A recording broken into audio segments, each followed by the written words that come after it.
Today, we'll be talking about how to make your nonprofit budget work in the current cybersecurity climate. So let me introduce your host today, Ikram Masabini. And who is Ikram and why the heck do you care what he has to say? And here's why. So Ikram is the CEO of MVP Network Consulting. He has a BS degree in electronic engineering. He's had 25 years of IT experience. He is a HIPAA consultant and auditor, an IT security consultant, and he holds multiple technical certifications.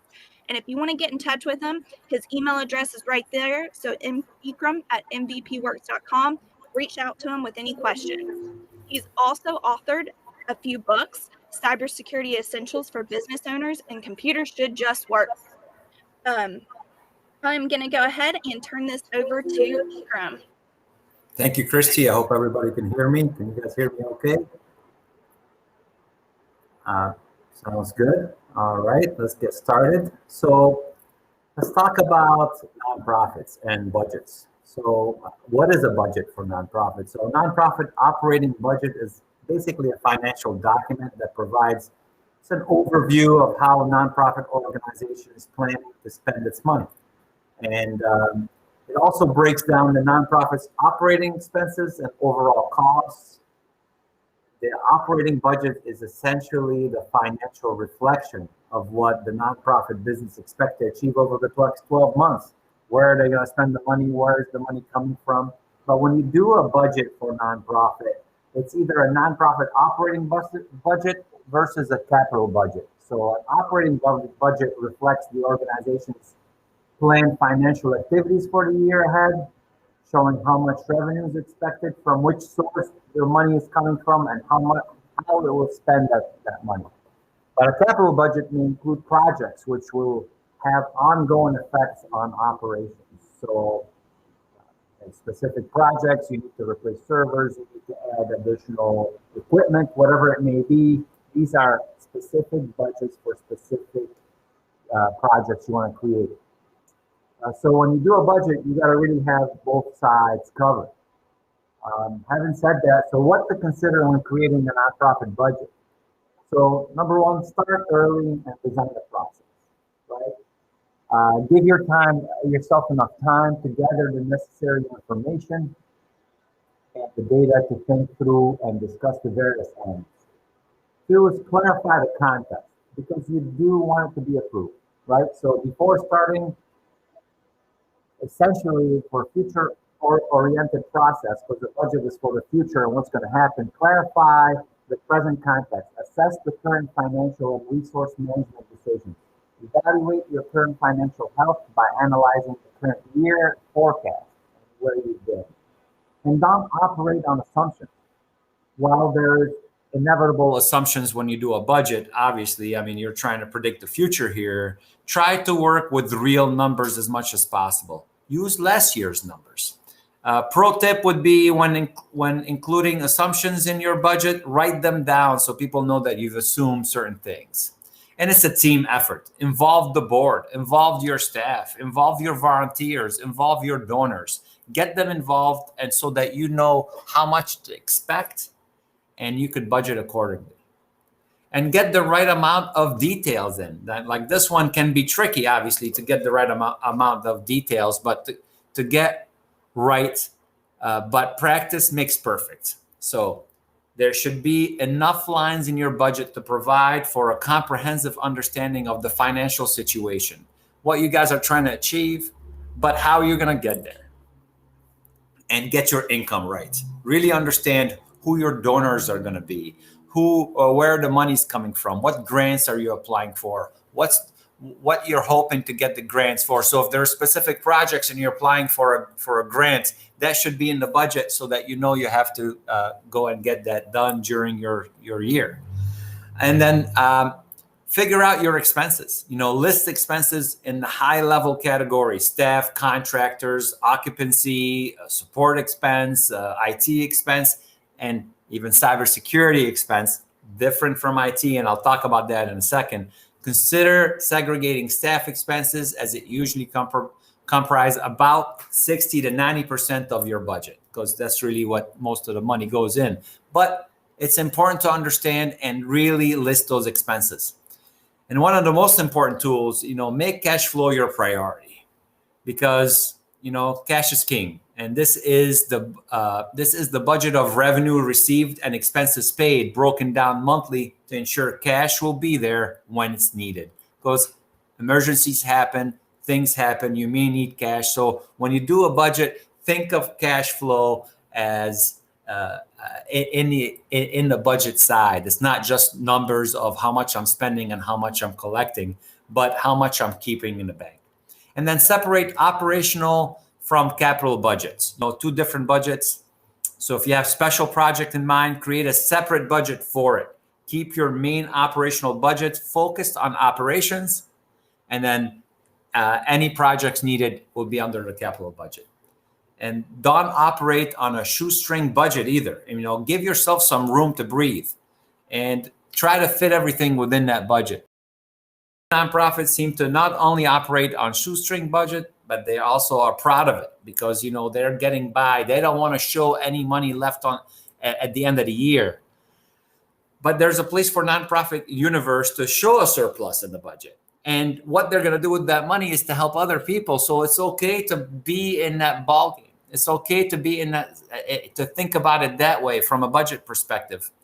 And another advice I'm going to give you is monitoring the budget throughout the year. Look at it every month. Have we hit the budget? Have we collected what we think we're going to collect? Have we got enough grants? Have we applied for what we're supposed to be applying for? Monthly giving, in-kind donations, corporate giving, the calls are being made, and then projected expenses, admin expenses, specific project expenses, programming expenses, fundraising expenses, even though you're fundraising to collect money, but it costs money to fundraise. So this is stuff to consider when you're trying to create that budget. So you should have an IT budget in there, but you should have actually two budgets. I'm going to recommend you guys having a network budget, which is your help desk, your network infrastructure itself, your computers. This is a network budget.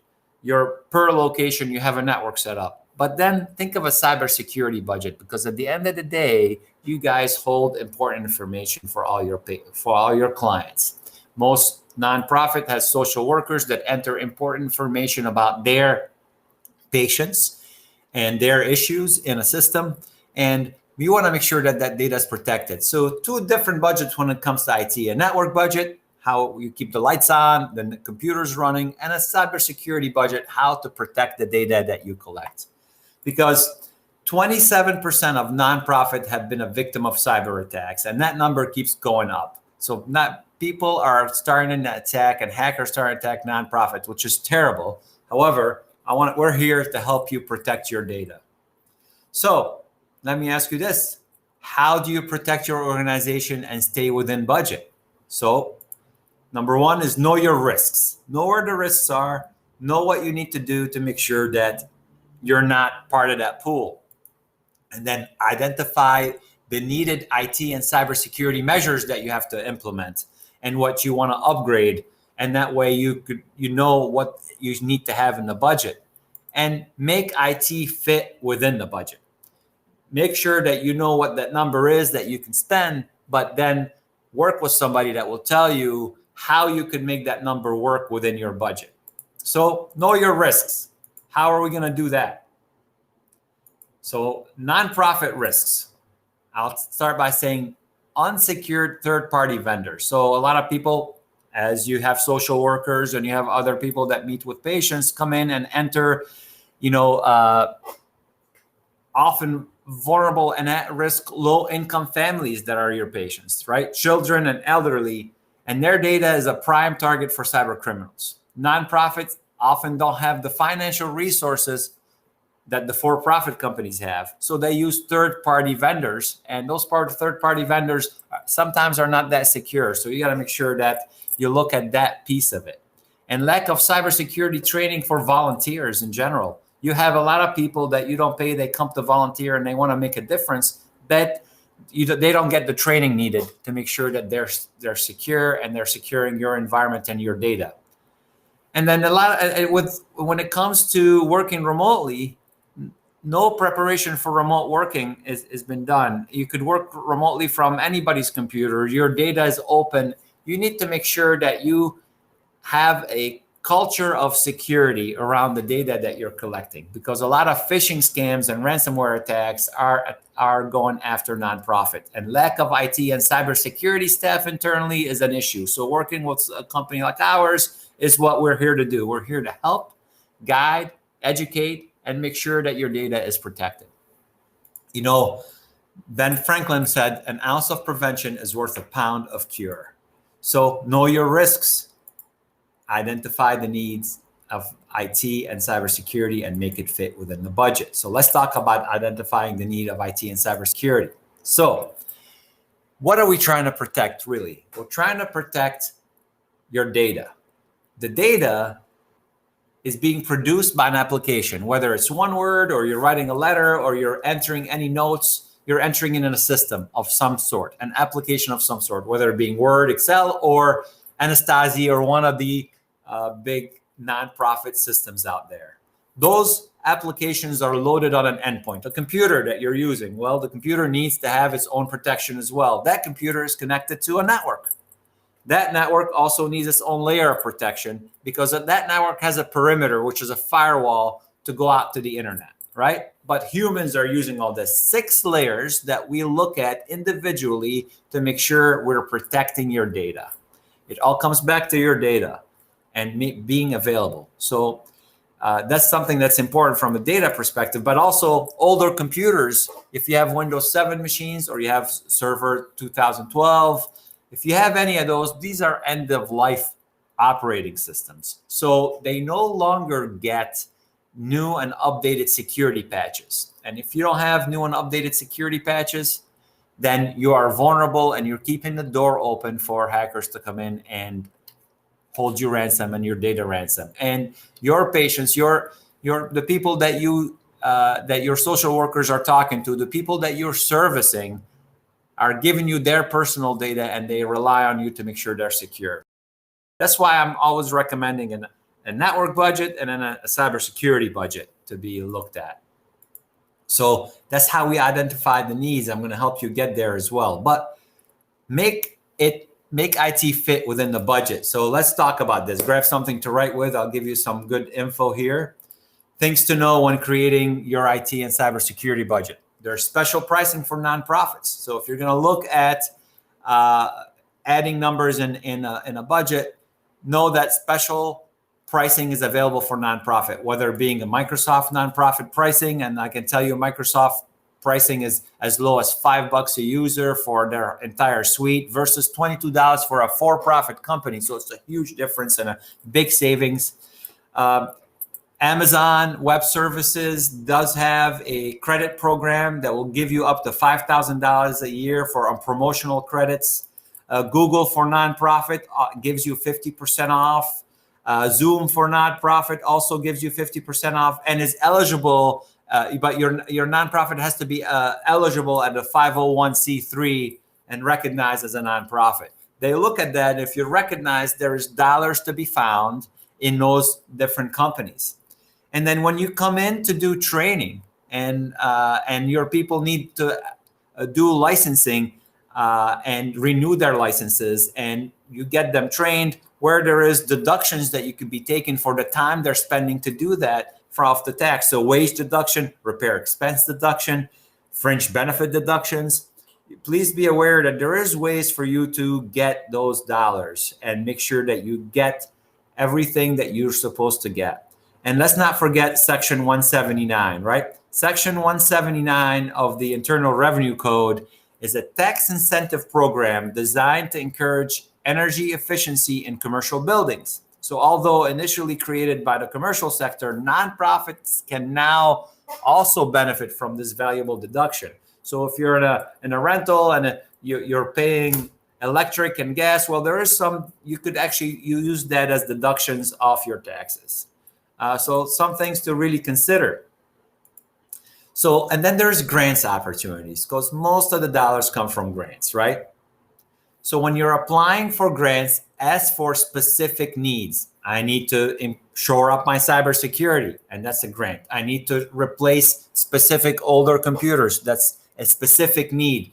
It could be any need, really, but it needs to be specific. And federal, state, and local government offer nonprofit grants, whether you're looking for operational costs, program funding, or technology grants for your organization. You may be able to find them in these sources. I'm going to give you a list of sources to look at. And then foundations can also, well-known foundation like Bill and Melinda Gates Foundation, and also local community foundations will also have grants available for you to apply. And local community foundations try to give the dollars and keep the dollars locally. So I always recommend starting there and really looking at who has grants and how to apply for them and what requirements are needed. And make sure you have a deck. I call every grant asks for the same specific info. Well, have it ready, have it looking good so that you can make sure that you qualify for that grant and get approved. And corporations are also an excellent source for grant funding, not only donations, but grants as well. Large companies like Walmart, Google, Amazon have their own grant options. Please look them up. They're available. Microsoft does as well. And tech companies have realized the need for their supplies and services and have jumped into offering grants and offering for nonprofit and offering free services for nonprofit, not only grants, but free services for nonprofit. So make sure you're aware of that. And how to find the right tech grants for your nonprofit? Well, like we said, government agency, foundations, or corporations, but also Google for nonprofit, Twilio, Box, Microsoft, Amazon, Facebook, TechSoup. They all have grants available for nonprofits. They all have dollars available. Easy Google searches. You go in and apply, but before you start an application process, make sure you have what you need to ensure that you're able to get the grant approved. Now, we help some of our nonprofits. Just to let you know, 20% of our business is nonprofits. So we work with a lot of nonprofits. We help them with some of the grant pieces when they need information from us, whether it being quotes, whether it being scans, whether it being proof that they need this info and the services. So that way they qualify for those grants. Because as technology advances, nonprofits has realized the importance of online fundraising and marketing tools, and those also have grants associated with them. Governments, foundation, and corporation would rather fund specific programs or requests from nonprofit than just operational costs. If you say, well, we need money because, well, we need to run, well, that's not enough. You may not get approved. So just be very specific in your ask. Be aware that there is a way to get the dollars you need, not only fundraising, but through grants. And the more specific you are, and mention your mission. Every nonprofit we work with has a great mission. They really talk about what they're all about, who they're trying to help, why they're trying to help them, what's happening in their communities.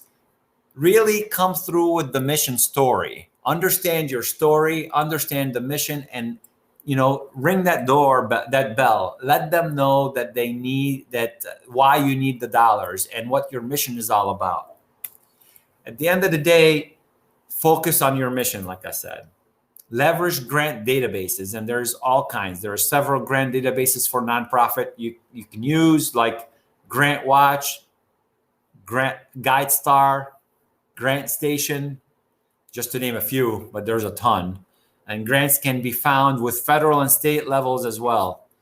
All grants have eligibility requirements, so know what you're applying for, really. Do your research. Connect with the right person that will be approving that grant. Give them a call. Ask them the questions. Understand what they're looking for to qualify for that grant. Check your eligibility. And then make sure you meet that deadline, because most grants, if you're late for one day, they will not approve you, even though you may qualify and you've done a great job. Don't be late in your submissions. Really understand what you have. If you miss the deadline to apply for a grant, you lose the chance to raise that money for your organization. Okay, now, how to find the right grants. I give you some: grants.gov, Grants Watch, Instrumental is a good one, Grantly, Candid, Google Ad Grants. All grants have eligibility requirements. Make sure you understand that. But, grants and funding opportunities are available. but be very specific in what you ask. I think I drove that point home. So let's go back to, what you should have ready for any grant you're applying for. Make sure you have your past Form 990s ready. Have copies of them so that you can include them. List all the programs and partners that you're working with. Any grants you've gotten, list of all programs that you're doing, what kind of services you're providing, what kind of partners you're working with, vendors or non, what kind of volunteers you have, and who you're helping in the community, how many people you help, and are you helping just a one person or is it a family of people? It depends on what you guys are offering. If you're, as a nonprofit service, and then have your organizational chart created. Who the directors for different programs are, their CV and what they're all about. Are they so you could show qualification so that when the people that are supplying those dollars, they know they're going to go to people that are going to make a difference in this world. Because all nonprofit, really, we can't live without you guys. So we want you to make the difference, and we want to help you get there. And list of achievements and awards. If you want an award for something you guys are already doing, make sure you have them ready.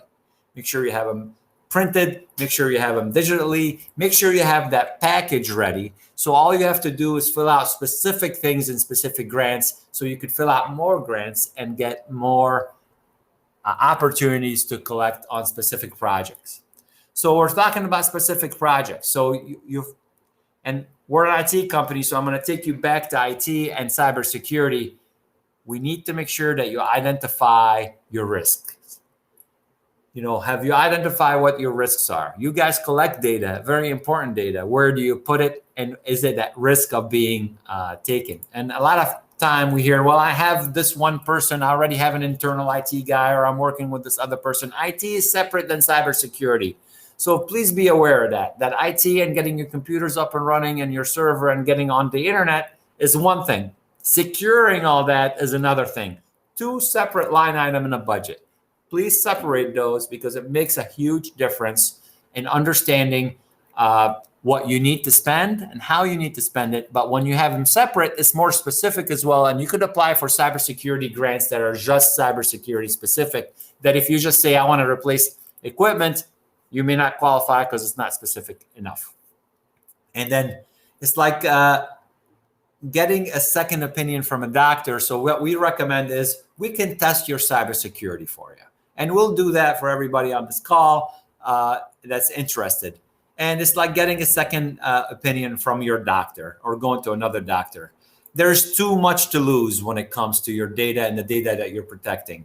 And don't avoid being one of the 27% of nonprofit who has fallen victim to an attack. And that number grows all the time because nonprofit is usually smaller, easier to hack, and the data is important because without it, you can't move on. So really, truly know your risks.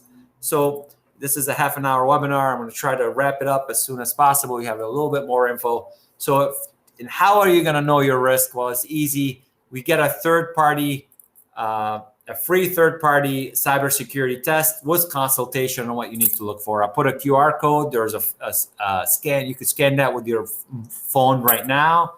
Oh, let me go back. You could scan that with your Sorry, hold on. Let me go back. Yep. You could scan that with your phone right now, and then you could fill out that form, and we will help you get a third-party cybersecurity test, enough information so that when you apply for a grant, it shows you and proves that you need those services and why you need them. Let's not forget that you guys hold important data for your patients. You hold important data for your employees and your volunteers as well. And for us to run the scan, it's an easy scan to run. Either call this number, the 716-932-8574, or go to mvpworks.com/cyber, or just scan this with your phone right now and fill out the form. There's only your name, phone number, and email address, and your nonprofit name. We will not need your administrative credentials, right? We will not need to ask you your username and password for your admin. This is a cybersecurity test. So we're coming in as if you clicked on something you're not supposed to click. The test is basically, I clicked on something I'm not supposed to click. I'm not sure I clicked on it. I continue working. When we send you a link, you're going to click on it, it's going to run in the background, and then it's going to disappear. That's the same thing a hacker would do. How far across the network can a hacker get? What kind of data can they mine out of your network, out of your vendors, the third-party vendors, or your application that you're using, Anastasia, if it's loaded locally or not?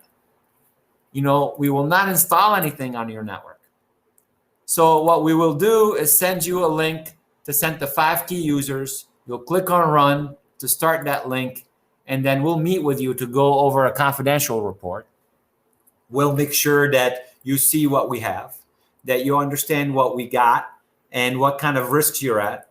And then we'll help you with the detail you need to put in a grant so that you could go in and hopefully apply for a grant and get approved, to make sure that you're protecting yourself, you're protecting your patients, and you continue to help the people that you help. At the end of the day, nonprofit make a huge difference in our community. We support a nonprofit organization once a month of some kind.